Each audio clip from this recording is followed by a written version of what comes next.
بسم اللہ الرحمن الرحیم۔ اللہم صلی علی محمد و آل محمد۔ بہلول دانا کی غیر معمولی ذہانت۔ 3 واقعات۔ بہلول لقب انہی کو دیا جاتا ہے جو ہنسمکھ ہوں، سچے ہوں اور حاضر جواب ہوں۔ یہ لوگ نہ صرف غیر معمولی ذہین ہوتے ہیں بلکہ حیرت انگیز شگفتہ برجستگی ان کی پہچان ہوتی ہے۔ ان کی طبیعت میں شوخی بھی ہوتی ہے، مجذوبیت بھی اور دیوانگی بھی۔ اسی دیوانگی کے لبادے میں دانائی کے ساتھ خلق خدا کی مشکلیں حل کرنا انہی کا خاصہ ہے۔ ایک دفعہ بادشاہ کے مشیر نے کھانے کے ساتھ پنیر بھی کھائی۔ پنیر کا کوئی ریزہ اس مشیر کی داڑھی میں اٹکا رہ گیا۔ بہلول نے پوچھا، مشیر صاحب آج آپ نے کیا کھایا ہے؟ مشیر نے ہنسی ہنسی میں کہہ دیا، میں نے تو آج کبوتر کھایا ہے۔ بہلول بولا، تب ہی اس کبوتر کی بیٹ آپ کی داڑھی میں اٹکی ہوئی ہے۔ ایک دفعہ ایک اجنبی نے اپنی روداد سناتے ہوئے بہلول دانا کو بولا کہ میں نے اپنے جواہرات اور سونے کے سکے وغیرہ ایک عطار کے پاس امانت رکھوائے، لیکن جب میں اپنی امانت لینے گیا تو وہ مکر گیا۔ اب میں بہت پریشان ہوں۔ میں ایک اجنبی ہوں، نہ کسی سے جان نہ پہچان۔ اگر آپ مجھے اپنی امانت دلوا دیں تو میں آپ کو دعا دوں گا۔ بہلول بولا، بس آپ کو ایک کام کرنا ہے کہ کل شام کو ٹھیک 4 بجے اس عطار کی دکان پر آنا ہے اور اپنی امانت کا مطالبہ کرنا ہے، اور کچھ بھی نہیں، باقی سارا کام میرا ہے۔ بہلول بھی ٹھیک 4 بجے اس عطار کی دکان پر پہنچ گیا۔ بہلول کے ہاتھ میں ایک وزنی تھیلی تھی جسے وہ دونوں ہاتھوں سے پکڑے سینے سے لگائے ہوئے تھا۔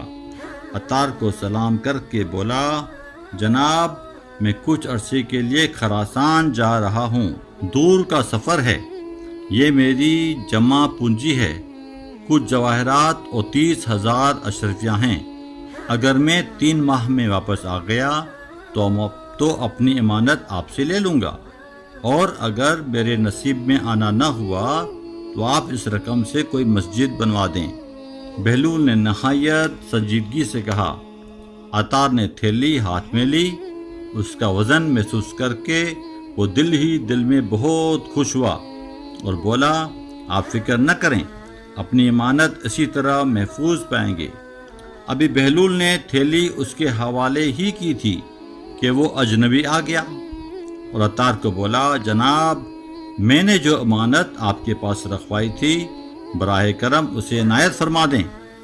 عطار سوچنے لگا، اگر میں نے اس اجنبی کو انکار کر دیا تو بہلول کہیں شک میں آ کر اپنی تھیلی واپس نہ لے لے، جو کہ اس اجنبی کے مقابلے میں بہت زیادہ ہیرے جواہرات اور اشرفیوں سے بھری ہوئی ہے۔ لہٰذا یہ سوچ کر اس نے اپنے ملازم سے کہا کہ وہ اجنبی کی تھیلی لا کر اسے دے دے۔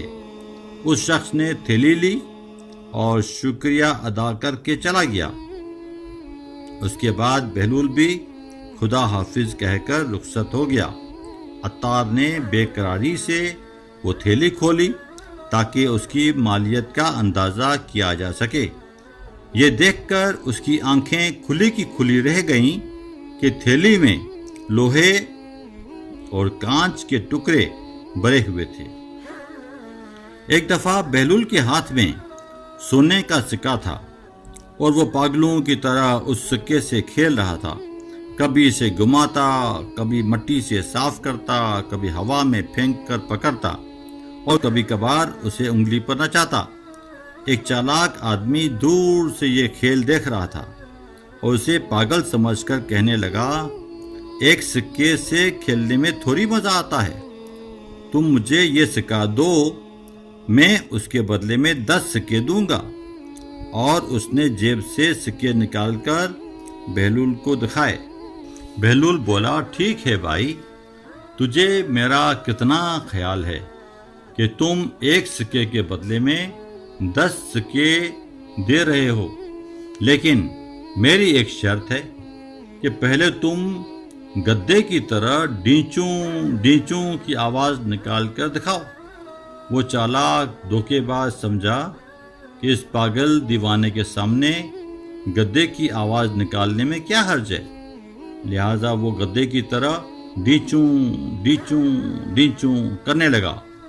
بہلول زور سے ہنسا اور بولا، واقعی تم گدے ہی ہو، سونے کے سکے کو تو پہچان لیا اور اسے چالاکی سے حاصل کرنے کے لیے گدے بھی بن گئے، اور پھر مجھے سونے کے سکے کے بدلے میں تانبے اور پیتل کے سکے تھما رہے ہو، اور میں اتنا پاگل بھی نہیں۔ دھوکہ دینا تو آ گیا ہے تم کو، لیکن انسان کو نہیں پہچان سکے۔ وہ بیچارہ اس قدر شرمندہ ہوا کہ بہلول دانا سے معافی مانگی اور وعدہ کیا کہ آئندہ وہ ایسی حرکت کسی کے ساتھ بھی نہیں کرے گا۔